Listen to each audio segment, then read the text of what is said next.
चलिए, आज का जो क्लास है वो मौर्य वंश का स्टार्ट होगा। ठीक है, तो मौर्य वंश लगभग हमने अशोक तक शायद पढ़ लिया था, उसके आगे आज हम लोग पढ़ेंगे और यहाँ पे महत्वपूर्ण तथ्य ही हम लोग पढ़ेंगे जो कि एग्ज़ाम में पूछे जाएंगे, और जो फालतू डाटा है जो कभी नहीं पूछा जाता है उसको हम लोग नहीं पढ़ेंगे। ठीक है, थोड़ा तेज़ी से कवर करना है।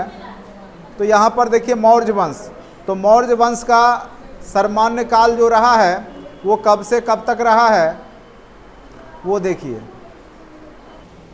तो हमने मौर्य वंश के बारे में पढ़ा था कि इस वंश का संस्थापक कौन था, तो चंद्रगुप्त मौर्य था, और इसने चाणक्य की मदद से, इसके गुरु कौन थे, चंद्रगुप्त मौर्य के, तो चाणक्य था, और चाणक्य ने अपने बुद्धि से, अपने कूटनीति से गणानंद की हत्या करवा करके चंद्रगुप्त मौर्य के द्वारा मौर्य वंश की नींव डाली थी। और चंद्रगुप्त मौर्य ने यह कब नींव डाली थी, तो 322 ईस्वी पूर्व में, और किसकी हत्या करके, तो गणानंद की हत्या करके, क्योंकि नंद वंश का सबसे कह सकते हैं भ्रष्ट शासक कोई था तो वो था आपका घनानंद, जिसकी हत्या किसने किया था, तो चंद्रगुप्त मौर्य ने, और उसकी हत्या करके इसके गद्दी पे बैठा था।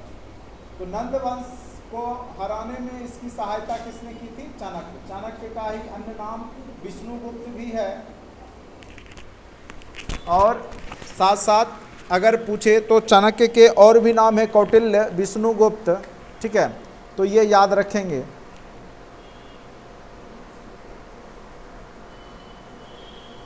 इन्होंने राजा और राजनीति से संबंधित एक ग्रंथ की भी रचना की है, और वह ग्रंथ है अर्थशास्त्र। अर्थशास्त्र में सप्तांग सिद्धांत के बारे में राजा का चर्चा किया गया, राजा के 7 अंग और राज्य किस प्रकार से चलाए जाते हैं।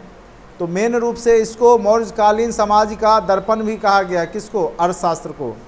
इसमें केवल अर्थ, यहाँ पे नाम है अर्थशास्त्र, लेकिन यह वास्तविक में राजनीतिक विज्ञान से, राजनीतिक शास्त्र से संबंधित है, इतना आप लोग याद रखेंगे। और मौर्यकालीन समाज, चाहे शूद्र हो चाहे स्त्री हो, उसके बारे में, जो जातिगत समाज था उसके बारे में भी यहाँ पे चर्चा की गई है। तो यहाँ से कई बार प्रश्न पूछे जाते हैं अर्थशास्त्र किसकी रचना है, तो याद रखेंगे अर्थशास्त्र चाणक्य की रचना है, या विष्णुगुप्त या कौटिल्य, तीनों एक ही व्यक्ति का नाम है।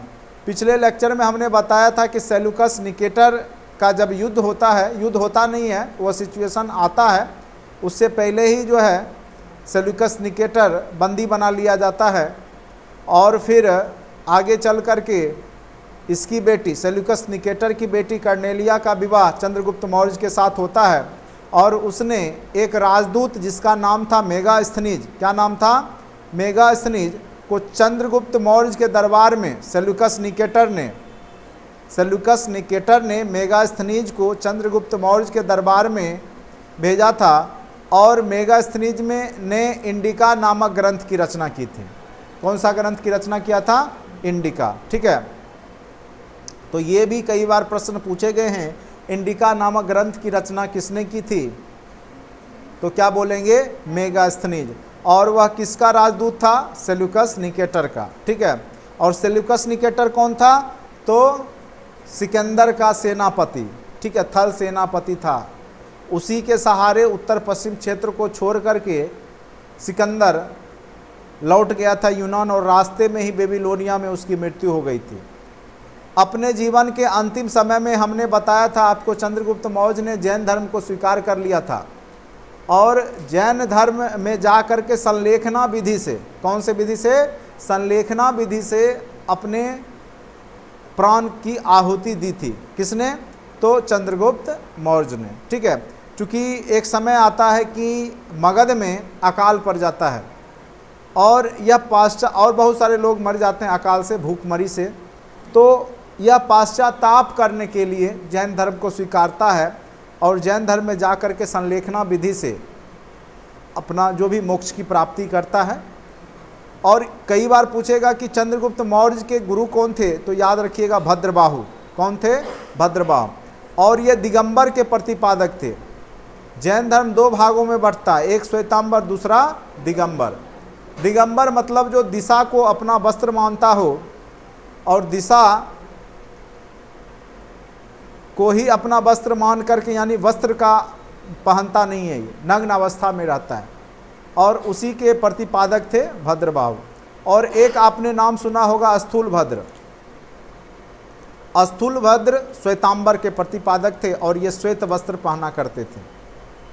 मौर्य साम्राज्य का सबसे महानतम अगर शासक कोई हुआ तो वो सम्राट अशोक को कहा जाता है। कहानी हमने बता ही दिया था पिछले क्लास में। अभिलेख में अशोक को देव नाम प्रिय, ऐसे दिखने में बहुत कुरूप था ये, ठीक है, लेकिन अपना नाम रखता है देव नाम प्रिय, प्रियदर्शी, जो देखने में प्रिय हो, ठीक है। अशोक ने 261 ईस्वी पूर्व में, ये भी क्वेश्चन कई बार पूछ चुका है कि अशोक ने कब कलिंग पर विजय प्राप्त की थी, तो 261 ईस्वी पूर्व में। लेकिन भारी नरसंहार के बाद उसने बौद्ध धर्म को स्वीकार कर लिया, ठीक है।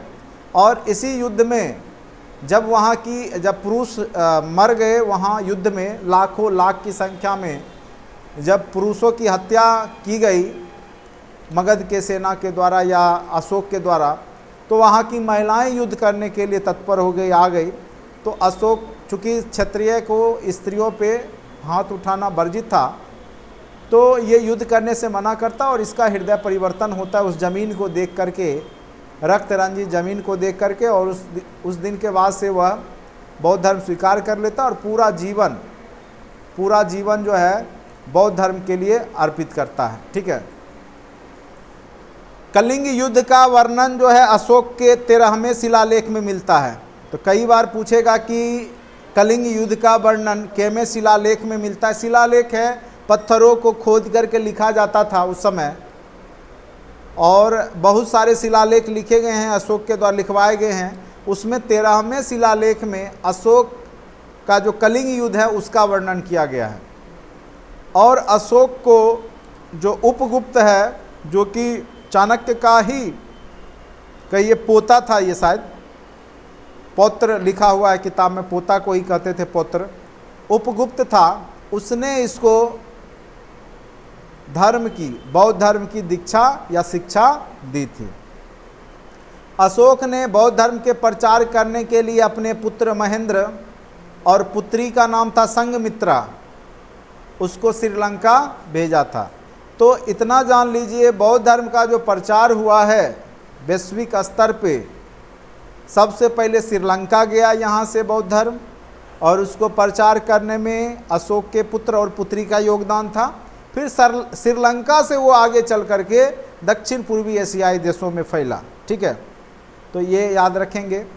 मौर्य काल में शिक्षा का सबसे प्रसिद्ध केंद्र जो था वो तक्षशिला था, ठीक है। और मौर्य काल में प्रचलित मुद्रा का नाम पन्न था। पन्न चांदी का सिक्का को कहा जाता था।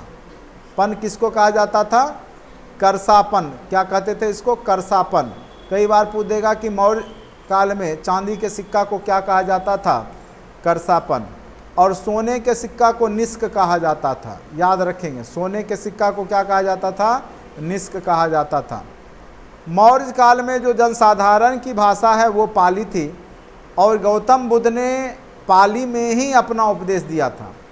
क्योंकि उस समय जो मगध के लोग, जो उस एरिया के लोग थे, वो पाली भाषा ही बोलते थे। जैसे हम लोग, आप लोग, कोई अंगिका, कोई भोजपुरी, कोई मैथिली बोलते हैं ना, उस समय मगध में पाली भाषा बोली जाती थी। अशोक के अधिकांश अभिलेख किस लिपि में है? तो ब्राह्मी लिपि में। अति महत्वपूर्ण प्रश्न है, भी आया है। कई बार यह प्रश्न पूछ चुका है कि किस लिपि में अशोक के शिलालेख मिले हैं, तो ब्राह्मी लिपि। आगे चल करके वही संस्कृत का देवनागरी बनता है और फिर हिंदी बनता है, संस्कृत से ही हिंदी बनता है, ठीक है। तो ब्राह्मी लिपि भी मिलता जुलता ही लिपि है, हिंदी संस्कृत। हिंदी और संस्कृत की लिपि कौन सी है? देवनागरी। देवनागरिक लिपि है, देवनागरी, ठीक है। अब आ जाइए, सांची का स्तूप जो है उसका निर्माण सम्राट अशोक ने करवाया था। और अशोक के बाद ही मौर्य साम्राज्य टूट करके बिखर जाता है, क्योंकि अशोक ने इतना दान दे दिया था कि उसकी आर्थिक स्थिति साम्राज्य का चरमरा गया और धीरे धीरे वह कमज़ोर हो गया। एक शासक को ज़रूरत से ज़्यादा धार्मिक भी नहीं होना चाहिए, ठीक है। और यह कुछ थोड़ा ज़रूरत से ज़्यादा धार्मिक हो गया। यहाँ तक कि अशोक के ही जीवन काल में इसको लास्ट में कहा जाता है कि मरने वक्त में मात्र एक आंवला था इसको, और अशोक आधा आंवला खाता है और आधा आंवला दान दे देता है बौद्ध भिक्षु को बुला करके। और वो बोलता है देखिए अब हमारे पास कुछ नहीं है, जो भी था हमने सारा साम्राज्य सब कुछ दान में दे दिया, एक आंवला बचा है वो भी मैं दान दे रहा हूँ। उसका कहने का ये नहीं था कि एक आंवला जो है आधा देने, उसका कहने का तात्पर्य था कि हमने पूरा सब कुछ बौद्ध धर्म में दे दिया, अब कुछ ले करके मैं नहीं बचा है, मेरे पास कुछ है ही नहीं। यानी बौद्ध धर्म में उसने सर्वस्व निछावर कर दिया था, इतना जानो। उसके बाद शासक कमज़ोर हो गया, फ़ायदा उसके बगल का शासक उठाएगा। और मौर्य वंश का अंतिम शासक बृहद्रथ था, जिसकी हत्या इसी का सेनापति जिसका नाम था पुष्यमित्र शुंग ने 185 ईस्वी में कर दी और मगध पर शुंग वंश की नींव डाली। और मौर्य वंश लगभग 137 वर्ष तक रहा। कितने दिनों तक रहा? 137 वर्ष तक। ठीक है, तो ये था आपका मौर्य वंश। चलिए आज फिर देखेंगे अभी मौर्य प्रशासन। थोड़ा सा यहाँ से ज़्यादा क्वेश्चन बीपीएससी पूछता है, इसीलिए कुछ भी छोड़ना नहीं है, अच्छे से देख करके जाना है। मौर्य प्रशासन, तो किस प्रकार से मौर्य समय में शासन किया जा रहा था उसको देखेंगे। देखिए मौर्य प्रशासन की जो जानकारी है उसके जो सोर्स हैं, जो स्रोत हैं, वो कौटिल्य का पहला अर्थशास्त्र है, दूसरा मेगास्थनीज का इंडिका है, तीसरा रुद्रदामन का जूनागढ़ अभिलेख है, ठीक है, और चौथा आपका अशोक के शिलालेख या अभिलेख हैं। इन सारे सोर्स से मौर्यकालीन प्रशासन के बारे में पता चलता है। ठीक है, अर्थशास्त्र विषय जो है उसमें क्या क्या चीज़ लिखा गया है उसके बारे में देखिए। स्वामी अर्थात राजा के बारे में, मंत्री परिषद के बारे में, उसके विभाग के बारे में, अध्यक्ष के बारे में, राजस्व के बारे में, आर्थिक नियंत्रण किस प्रकार से राज्य का होता है, गुप्तचर व्यवस्था क्या क्या थी, दंड व्यवस्था किस प्रकार के थे, कूटनीतिक किस प्रकार से राजा अपनाता था। तो ये सब जो है अर्थशास्त्र में मौर्य साम्राज्य के बारे में लिखा गया है। इंडिका में क्या था कि नगर प्रशासन के रूप में पाटलिपुत्र का विवरण, सैन्य प्रशासन, सेना का आर्थिक नियंत्रण, किस प्रकार से आर्थिक नियंत्रण किया जाता था। फिर जूनागढ़ अभिलेख में क्या है कि स्वराष्ट्र प्रांत जो था उस समय मौर्य प्रशासन का ही पार्ट होता था, पूर्ण रूप से अधिकृत तो नहीं था, लेकिन कह सकते हैं कि मौर्य के अंतर्गत ही था, मगध के अंतर्गत ही था। तो वहाँ के प्रशासनिक स्ट्रक्चर के बारे में। फिर अशोक के अभिलेख से जो है, जो अशोक द्वारा विभिन्न प्रकार के सुधार किए गए थे, उस सुधार के बारे में भी यहाँ देखने को आपको मिलेगा। ठीक है, तो मौर्य प्रशासन भारतीय प्रशासनिक इतिहास का एक महत्वपूर्ण स्थान है, क्योंकि वहीं से सारा कुछ आया है। अभी आप इंडियन एडमिनिस्ट्रेटिव सर्विस ज्वाइन करते हैं तो कहीं ना कहीं सारा सिस्टम आप देखिएगा, गौर कीजिएगा, तो मौर्य प्रशासन के ही तरह का दिखेगा। वहीं से धीरे धीरे यह डेवलप होते हुए आया है। यह भारत का प्रथम केंद्रीकृत प्रशासन प्रणाली के रूप में भी जाना जाता है या उल्लिखित है। प्रशासन का केंद्र जिस प्रकार से अभी कौन होता है, प्रधानमंत्री या राष्ट्रपति, उसी प्रकार से उस समय प्रधान केंद्र में, प्रशासन के केंद्र में राजा होते थे। कार्यपालिका, विधायिका और न्यायपालिका भी उस समय थी, प्रमुख थी।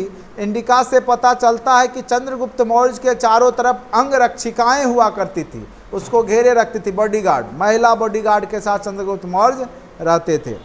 कौटिल्य के अर्थशास्त्र में राजा परिषद के मंत्री परिषद का उल्लेख किया गया है। मंत्री परिषद के सदस्यों का चुनाव जो होता था, ऐसे नहीं होता था, उनका उपधा परीक्षण होता था एग्जाम पास करने के बाद। और उपधा परीक्षण कौन लेता था, तो चाणक्य लेता था, और जो वह पास करता था उसको मंत्री परिषद में जगह मिलती थी मंत्री के रूप में, और उसकी वेतन 12,000 पन्न था, यानी 12,000 चांदी का सिक्का, लगभग अभी के सैलरी के बराबर। 12,000 चांदी का सिक्का 12 गुने कर लो 200, नहीं तो पाओगे कि लगभग कितना, 24 लाख के आसपास अभी के अनुसार। तो ऐसे भी आईएएस का 2 लाख का सैलरी होगा लगभग, नहीं, तो बात बराबर ही है। वार्षिक अति महत्वपूर्ण मंत्री जैसे प्रधानमंत्री, पुरोहित, कुछ मंत्री कुछ खास होते थे, जैसे प्रधानमंत्री, पुरोहित, जैसे पुरोहित ही हुए, उपगुप्त हो गए या चाणक्य हो गए, सेनापति, सन्निधाता, युवराज, इन सब को जायला मिलता था। ये लोग राजा के करीबी होते थे, तो इनको 48,000 पन मिलता था। 48,000 मतलब चांदी का सिक्का साल में मिलता था ड्यूटी करने का। और यहाँ पर तीर्थ मेन रूप से अधिकारी थे, उनकी संख्या 18 थी, जैसे पुरोहित और प्रधानमंत्री। समाहर्ता, राजस्व विभाग का प्रधान अधिकारी, जैसे अभी सर्किल ऑफिसर होता है ना, तो उस समय समाहर्ता हुआ करते थे। सन्निधाता जो कोषाध्यक्ष, ठीक है, उसको सन्निधाता कहा जाता था। युवराज राजा के उत्तराधिकारी होते थे, उनको विभिन्न प्रांत में राज्यपाल बना दिया जाता था। सेनापति युद्ध विभाग के मंत्री होते थे। नागरक नगर के प्रमुख अधिकारी होते थे, जैसे अभी कार्यपालक अभियंता अधिकारी होते, सॉरी, नगर कार्यपालक अधिकारी होते हैं ना, जैसे यहाँ भी बगल में है नगर, जो जहाँ जहाँ नगर है वहाँ पे बैठते हैं वो। उसके बाद 8वीं हुआ करते थे वन विभाग के अधिकारी, अभी भी होते हैं, वन विभाग के अधिकारी अभी भी होते हैं, ठीक है, तो उस समय होते थे। तो ये मैंने एग्जाम्पल स्वरूप 18 की जगह 7 ही दिखाए हैं, तो कई बार 8वीं पूछ देगा, सन्निधाता पूछ देगा, तो ये सब पूछ देता है किस में। उसके बाद अध्यक्षों की संख्या 26 थी। अध्यक्ष कितने थे? 26। और विभिन्न विभाग थे, उसके अध्यक्ष अलग अलग होते थे और मंत्रियों के निरीक्षण में काम करते। अभी भी सारा विभाग क्या है, जैसे शिक्षा विभाग है तो शिक्षा मंत्री मेन हुए, उसके अंदर आईएएस आईपीएस होते हैं, उसके अंदर जो है सब काम होता है ब्लॉक लेवल तक, स्कूल लेवल तक। उसी प्रकार से पहले भी क्या था कि विभाग के अध्यक्ष होते थे, वो मंत्रियों के निरीक्षण में ही काम करते थे। और संभवतः मेगास्थनीज इन्हें मजिस्ट्रेट के रूप में लिखा है। मेगास्थनीज ने जगह जगह मजिस्ट्रेट का चर्चा किया है, और वो यही हुआ करते थे जो अध्यक्ष हैं, जिनकी संख्या कितनी थी? 26। जैसे पन्याध्यक्ष, वाणिज्य विभाग, जो भी आपका खरीद बिक्री करते हैं उसके अध्यक्ष होते थे। सूरा अध्यक्ष, अबाकारी विभाग, अबाकारी मतलब होता है शराब, अभी भी है ना, शराब के लिए अलग इंस्पेक्टर होता है, उसका विभाग अलग होता है। तो सूरा अध्यक्ष अबाकारी विभाग यानी शराब नशा से रिलेटेड अधिकारी होते थे। सूना अध्यक्ष बूचर खाना हुआ करता, जहाँ जानवरों को काटा जाता है, चमड़े खाला जाता है ना जहाँ पे, तो उसके एक अलग विभाग था, उसको सूना अध्यक्ष बोला जाता था। गणिका अध्यक्ष, गणिकाओं के अध्यक्ष हुआ कर, जैसे वेश्या हो गया, वेश्या को ही गणिका लिखा गया है, ठीक है, तो गणिकाओं का एक अपना अध्यक्ष हुआ करता था। सीता अध्यक्ष जो राजकीय कृषि जो भूमि था उसका विभाग का एक अलग अध्यक्ष होता था। एक तो लोगों का अपना भी जमीन होता था, और जो सरकार की उस समय, मतलब उस समय जो राजा की जमीन होती थी उसको सीता भूमि कहा जाता था, और उसके अध्यक्ष को क्या कहा जाता था? सीता अध्यक्ष, ठीक है। तो लगभग अब 2600 तो नहीं हम बताएंगे, लेकिन मेन आपको हमने बता दिया। इनका वो वेतन कम मिलता था, किससे? तो तीर्थ से। इनका वेतन 1000 पन के वार्षिक के बराबर था। प्रथम श्रेणी में आमत्य मंत्री और के सदस्य आते थे, दूसरे श्रेणी में मंत्री परिषद एवं सदस्य आते थे, और तीसरे श्रेणी में विभाग के अध्यक्ष आते थे। जैसे अभी भी होता है यूपीएससी, बीपीएससी, उसके बाद जो है एसएससी सीजीएल वाला क्लर्क रहता है, अपर ग्रेड का क्लर्क। तो उसी प्रकार से इस तरीक़ा से अभी भी सिस्टम है। तो कहीं ना कहीं जो भारतीय एडमिनिस्ट्रेटिव सिस्टम आप देखते हैं वो कहीं ना कहीं मौर्य प्रशासन से मिलता जुलता आज भी है। अब आते हैं प्रांतीय प्रशासन। जैसे वो तो था केंद्रीय प्रशासन, अब प्रांत हो गया। जैसे अभी भी केंद्र का शासन आपका नरेंद्र मोदी संभाल रहे हैं, उसी प्रकार से बिहार में प्रांत का शासन नीतीश कुमार संभाल रहे हैं। तो उस समय भी प्रांत का शासन किस प्रकार से होता था वो देखिए। केंद्र प्रांतों में बटा था, प्रांतों का प्रशासन वायस रूपी अधिकारी द्वारा होता था। ये अधिकारी राजवंश से ही होते थे, खास करके आर्यपुत्र या कुमार कहलाते थे, जो राजा के ही पुत्र होते थे मेन रूप से। केंद्रीय प्रशासन की भांति प्रांतीय प्रशासन में भी मंत्री परिषद होते थे, और इनका सीधा संबंध केंद्र से था। अशोक के समय में 5 प्रांत थे। सबसे पहले उत्तरापथ उत्तर में, जिसकी राजधानी तक्षशिला होती थी। दूसरा दक्षिणापथ जिसकी राजधानी सुवर्णगिरी थी। अवंती राष्ट्र उज्जैनी जिसकी राजधानी थी। प्राची या पूर्व प्रदेश जिसकी राजधानी पाटलिपुत्र थी और यहीं से शासन होता था। और एक चौथा था उड़ीसा के तरफ कलिंग जिसकी राजधानी तोसली हुआ करती थी। यानी 5 भाग में प्रांत बटा हुआ था। किसके समय में? अशोक के समय में। स्वराष्ट्र भी था मौर्य प्रशासन का, लेकिन वह अर्ध स्वतंत्र था। यानी कहने का अर्थ है कि पूर्ण रूप से वहाँ पे शासन मौर्य वंश के शासकों का नहीं था।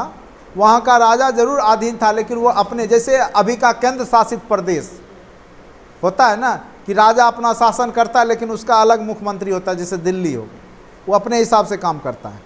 लेकिन कंट्रोल किसका रहता है? सेंटर का, केंद्र का रहता है ना। केंद्र शासित प्रदेश उसी को बोलते हैं जहाँ केंद्र का शासन। उसी प्रकार से स्वराष्ट्र इसी प्रकार का एक उदाहरण है। संक्षेप में प्रांतीय प्रशासन और उसके विभाजन को निम्न प्रकार से देखा जा सकता है, समझा जा सकता है। प्रांत के जो अध्यक्ष थे कुमारपुत्र या आर्यपुत्र कहलाते थे। मंडल प्रादेशिका या प्रदेष्टा कहलाता था उसका अध्यक्ष। विषय जो था विषयपति। स्थानीय 800 गांवों का एक समूह था, उसके अध्यक्ष स्थानीय कहलाते थे। द्रोणमुख 400 गांवों का समूह, वो द्रोणमुख कहलाता था। 200 गांवों का समूह खावटी कहलाता था।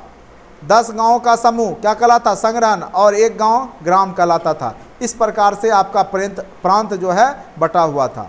नगर प्रशासन का वर्णन जो किसने किया है? मेगास्थनीज ने। मेगास्थनीज की इंडिका से ही पाटलिपुत्र के नगर प्रशासन का वर्णन मिलता है। उसने नगर के प्रमुख अधिकारी को एस्ट्रोनोमोई कहा है। किसने? हाँ, मेगास्थनीज ने क्या कहा है? प्रमुख अधिकारी को नगर का एस्ट्रोनोमोई। इसके अनुसार जिला अधिकारी को एग्रोनोमोई कहा जाता था। वही सड़क निर्माण का भी अधिकारी था। कई बार पूछ देगा कि मौर्य प्रशासन में सड़क निर्माण का अधिकारी कौन था, बौखने लगोगे। ठीक है, तो एस्ट्रोनोमोई नहीं था, एग्रोनोमोई नगर का था, एस्ट्रोनोमोई। इंडिका के अनुसार पाटलिपुत्र नगर का प्रशासन जो है 30 सदस्यों के एक समूह द्वारा होता था और इसकी कुल 6 समितियां थी। यानी नगर को भी 6 समितियों के माध्यम से हैंडल किया जाता। इंडिका के अनुसार पाटलिपुत्र नगर प्रशासन 30 सदस्यों के एक समूह द्वारा होता था। इसकी कुल कितने समितियां थी? 6 समितियां, और प्रत्येक समिति में 5-5 सदस्य होते थे। जैसे पहला आपका शिल्पकला समिति। शिल्पकला जो भी आपका नगर निगम है उसका सड़क हो गया, भवन हो गया, उसका निर्माण करवाना इसका काम था।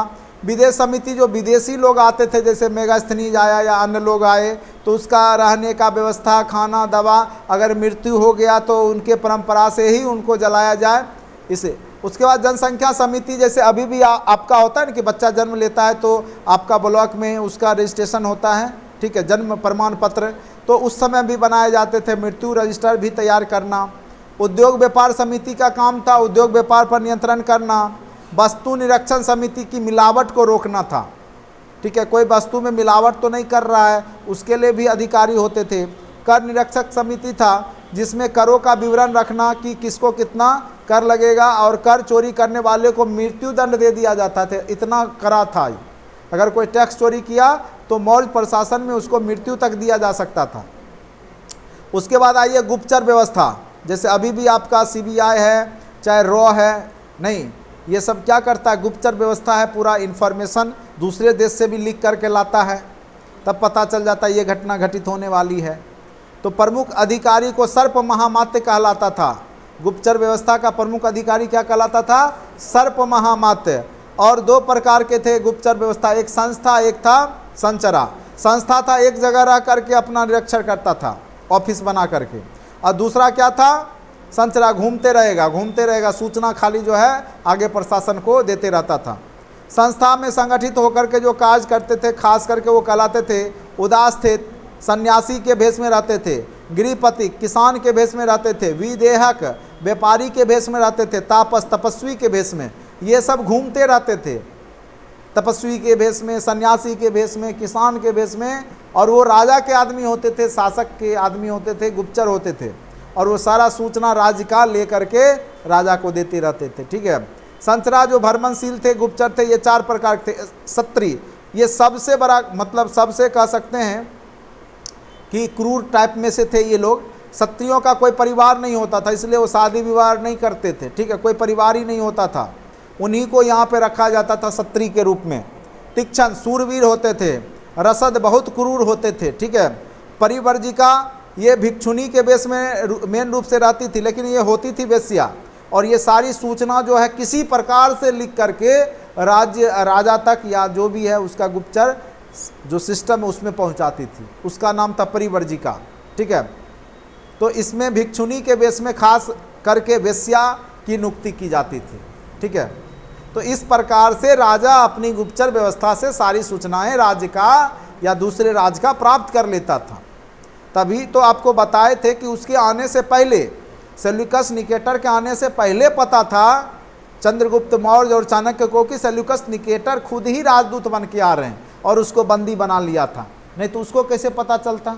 तो यानी मौर्य प्रशासन में गुप्तचर व्यवस्था बहुत ही ज़बरदस्त काम कर रही थी। और आज भी आप देखिएगा पुलिस के एजेंट सभी जगह रहते हैं, आपको पता नहीं चलेगा, लेकिन इन्फॉर्मेशन देने वाले लोग उसके घूमते रहते हैं, ठीक है, वो चौक चौराहा सब जगह रहते हैं। गुप्तचर के अतिरिक्त शांति व्यवस्था बनाए रखने एवं अपराधों के रोकथाम के लिए पुलिस भी होती थी, जिसको रक्षिण कहा जाता था। तो उस समय को पुलिस को क्या कहा जाता था? रक्षिण, जो रक्षा करता था। न्याय प्रशासन क्या था? तो इस काल में सबसे छोटा न्यायालय ग्राम न्यायालय होता था। इनमें ग्राम वृद्धों से मिलकर न्याय करते थे, यानी गांव के ही जो मेन वृद्ध बुजुर्ग लोग थे वो न्याय कर लेते थे। न्यायालय मुख्यतः दो प्रकार के होते थे, एक धर्मस्थीय जिसको दीवानी बोलते हैं। दीवानी में मतलब मारपीट वाला केस नहीं, खून खराबा वाला नहीं, जमीन उमीन का विवाद हो गया। अकंटक शोधन मतलब हो गया फौजदारी, जहाँ मारपीट हो गया, खून खराबा हो गया, वो फौजदारी हुआ, ठीक है।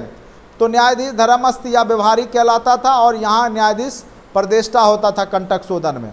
अर्थशास्त्र के अनुसार कानून को 4 अंगों का वर्णन किया गया है, जिसको कि मौर्य साम्राज्य में चतुष्पद कानून कहलाता था। ये यानी जो कुछ कानून थे धर्म के आधार पे, सार्वभौमिक कानून जिसको धर्म के आधार पे बनाया गया था।